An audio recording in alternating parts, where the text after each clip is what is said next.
جاهد فإنما يجاهد لنفسه إن الله لغني عن العالمين. بسم الله الرحمن الرحيم. الحمد لله رب العالمين. الصلاة والسلام على المبعوث رحمة للعالمين نبينا محمد وعلى آله وصحبه ومن tabi'ahum biihsanin ila yaumiddin, amma ba'd. Kaum muslimin dan muslimat, para pendengar dan para pemirsa, Assalamualaikum warahmatullahi wabarakatuh. Tema pembahasan kita dari wasiat di atas jalan, dan ini adalah tugas kita di dalam kehidupan dan mahligai kehidupan kita. Itu berasal dari sumpah Allah Subhanahu dalam Al-Quran untuk menegaskan dua perkara ini.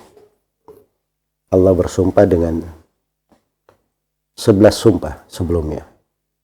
Bukan 1, 2, 3, tapi dengan 11 sumpah untuk menegaskan perkara yang besar ini. Pada surah yang kita semua insyaallah menghafalkannya. A'udzubillahi minasyaitonirrajim. Bismillahirrahmanirrahim. Wasyamsi wadhuhaha wal qamari idza talaha wan nahari idza jallaha wal laili idza yaghshaha was samai wama banaha wal ardi wama tahaha wa nafsi wama sawaha fa alhamaha fujuraha wa taqwaha. Itu semuanya 11 sumpah kalau dihitung. Jadi sumpah ini untuk menegaskan apa? Qad aflaha man zakkaha wa qad khaba man dassaha. Sungguh telah beruntung siapa yang mensucikan jiwanya, dan sungguh sangat merugi siapa yang mengotorinya.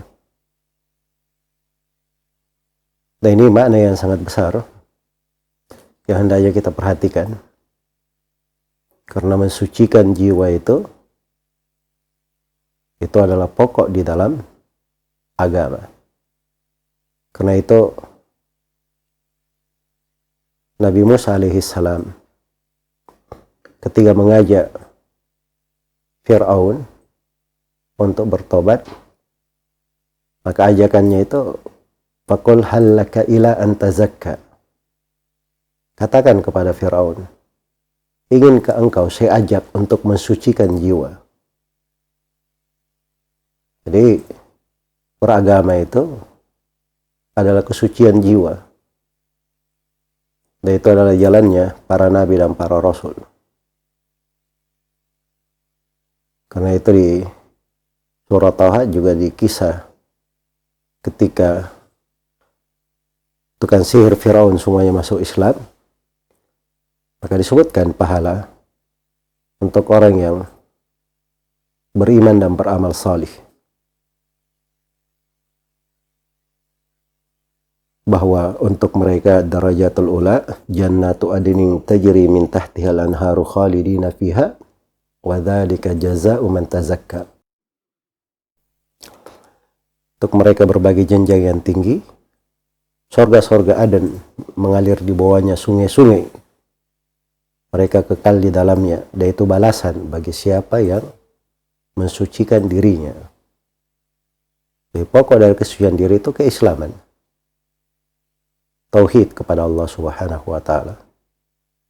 Karena itu syahadat la ilaha illallah Muhammadar Rasulullah itu kesucian jiwa.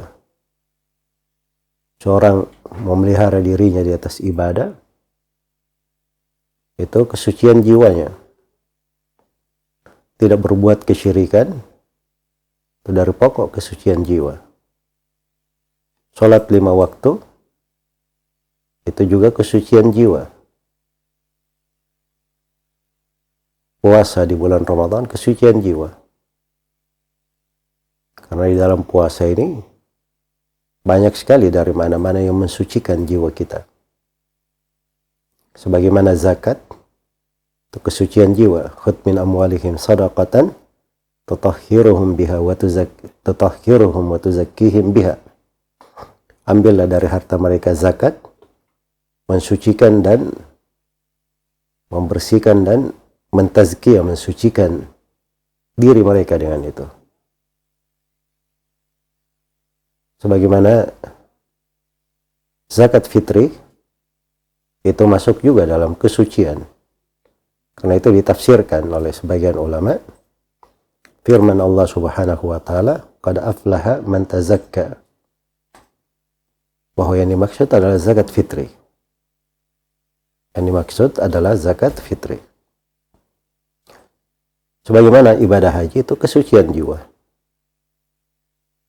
Mensucikan diri dengan keikhlasan, dengan taubat kepada Allah, dengan Al-Quranul Karim, banyak membaca Al-Quran, iya, dengan mengikuti jalan Nabi Sallallahu Alaihi Wasallam. Laqad manna Allahu 'alal mu'minina idh ba'atha fihim rasulan min anfusihim yatlu 'alaihim ayatihi wa yuzakkihim. Allah telah memberi minnah, nikmat kepada kaum mukminin dengan diutus kepada mereka seorang rasul, dan rasul ini membacakan ayat-ayat Allah dan mensucikan mereka. Bagaimana kita meninggalkan segala yang dilarang, itu kesucian jiwa. Melakukan segala perintah Allah, itu juga kesucian jiwa. Karena itu dua hal di sini dalam sumpah. Qad aflaha man zakkaha wa qad khaba man dassaha. Sungguh telah beruntung siapa yang mensucikan jiwanya, dan sungguh sangat merugi siapa yang mengotorinya. Dan kita bersyukur kepada Allah Subhanahu wa taala dengan bulan Ramadan ini. Kita di dalamnya dididik untuk mendekati ketaatan-ketaatan yang mensucikan diri-diri kita. Dan kita dilarang melakukan hal-hal yang diharamkan yang bisa mengotori diri-diri kita. Tuntunan puasa, syariat-syariatnya mengarah ke sana. Dan selama bulan Ramadan, jiwa-jiwa orang yang beriman digembleng untuk hal itu. Dididik dan diasah untuk itu. Maka itu kesucian jiwa yang harusnya sudah menjadi warna kehidupan kita. Bagian dari manfaat yang kita dapatkan dari bulan Ramadan ini. Sisa kita sempurnakan dengan ibadah-ibadah yang tersisa dari bulan ini. Kita ada zakat fitri, ada sholat id, kemudian ada puasa 6 hari di bulan Syawal. Ini semuanya dari hal-hal yang indah di dalam kehidupan. Apalagi zakat fitri, tadi saya sebutkan bahwa sebagian ulama menafsirkan ayat qad aflaha man tazakka. Sungguh telah beruntung siapa yang berzakat. Maksudnya di situ zakat fitri di penafsiran sebagian ulama. Dan zakat fitri ini itu zakat memang disyariatkan untuk mensucikan diri. Dalam hadits Ibnu Abbas yang diriwayatkan oleh Imam Abu Daud, Ibnu Majah, dan disahihkan oleh Al-Hakim, Ibnu Abbas radhiyallahu anhuma berkata, farada Rasulullah sallallahu alaihi wasallam zakat al-fitri tuhratan lis-saimi min al-lagwi war-rafath wa tu'matan lil masakin. Faman addaha qabla as-salati fahiya zakatun maqbulah. Wa man addaha ba'da as-salati fahiya sadaqatun minas sadaqat. Sungguhnya Rasulullah sallallahu alaihi wasallam telah mewajibkan zakat fitri itu dari bulan Ramadan sebagai pensuci untuk orang yang berpuasa dari hal yang sia-sia atau dari dosa dari perkara yang diharamkan. Jadi disebut sebagai tuhrah, pensuci. Kemudian manfaat yang kedua, wa tu'matan lil masakin, sebagai makanan untuk orang-orang yang miskin. Dan ini juga dari lambang kesucian jiwa. Seorang muslim itu dia tidak memikirkan dirinya saja, tapi juga dia memikirkan saudaranya. Jiwanya itu jiwa yang sedang berbagi. Maka dia berikan dari hal yang orang-orang miskin bisa makan darinya.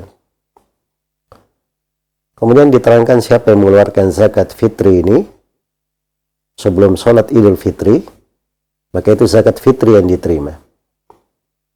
Dan siapa yang mengeluarkannya setelah sholat, maka itu tidak dihitung lagi sebagai zakat fitri, tapi dihitung sedekah saja. Dari sedekah-sedekah yang dianjurkan, sedekah-sedekah yang ada. Jadi ini diantara dasar syariat dan tuntunan zakat fitri. Sebagaimana dalam hadits Ibnu Umar, riwayat Bukhari dan Muslim, juga ditegaskan bahwa zakat fitri itu kewajiban.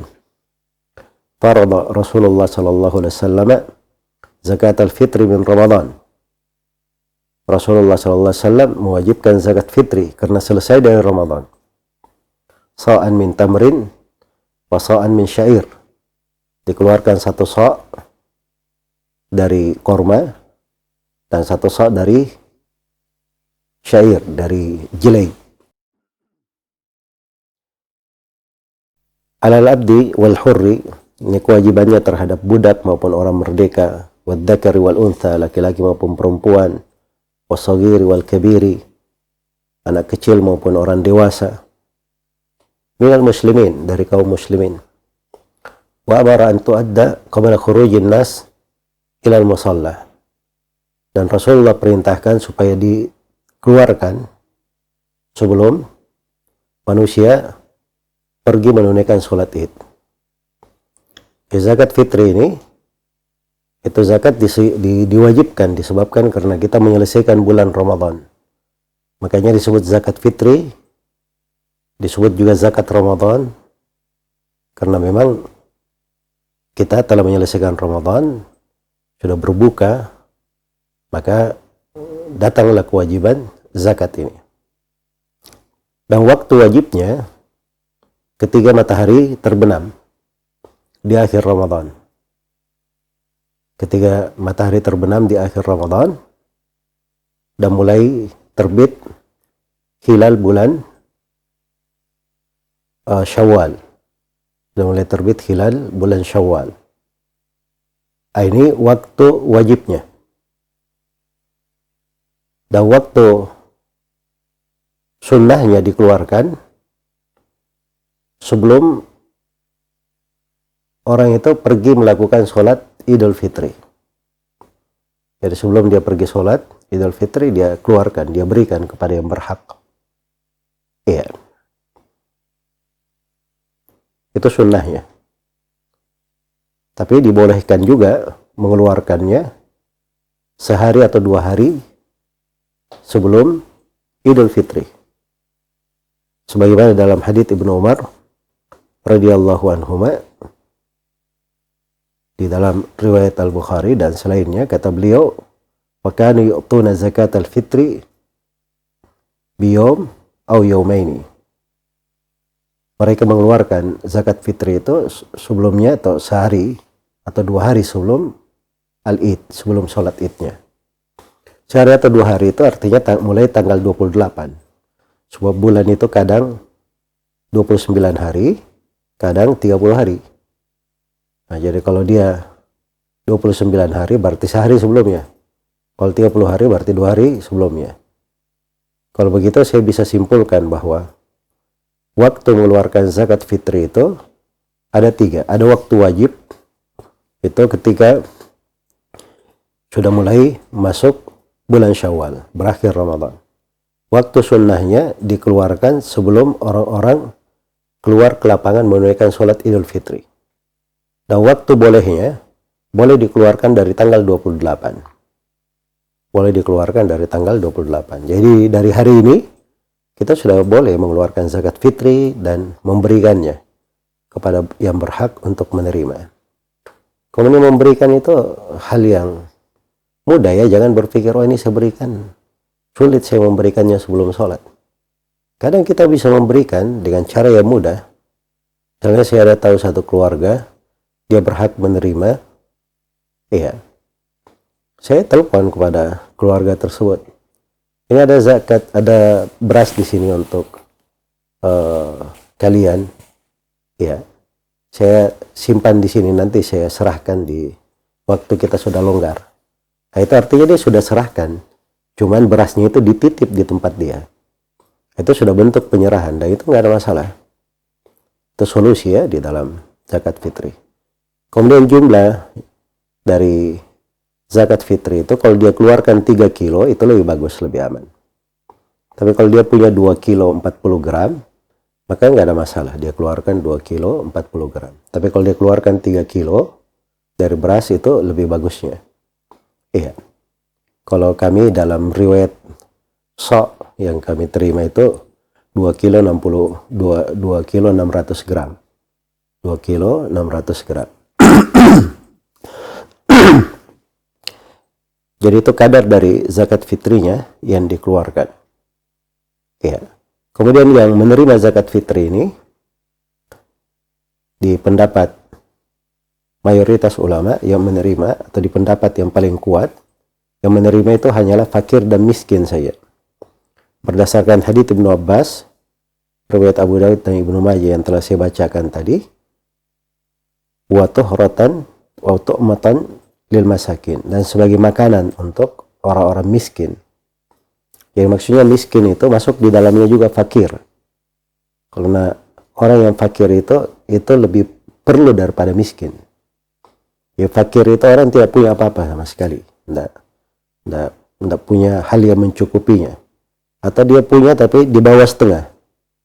Kalau miskin, dia punya sesuatu tapi belum cukup. Belum cukup. Itu miskin namanya.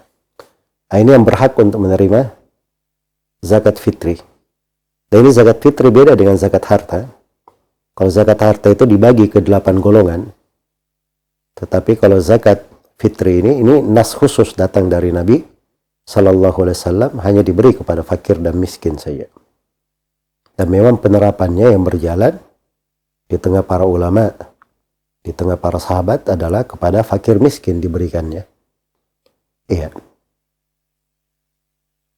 Jadi itu beberapa hukum yang terkait dengan zakat fitri. Semoga bisa menjadi panduan untuk kita semua menyempurnakan hari-hari yang indah ini di bulan Ramadan. Semoga Allah memberi taufik pada semuanya. Wallahu ta'ala alam.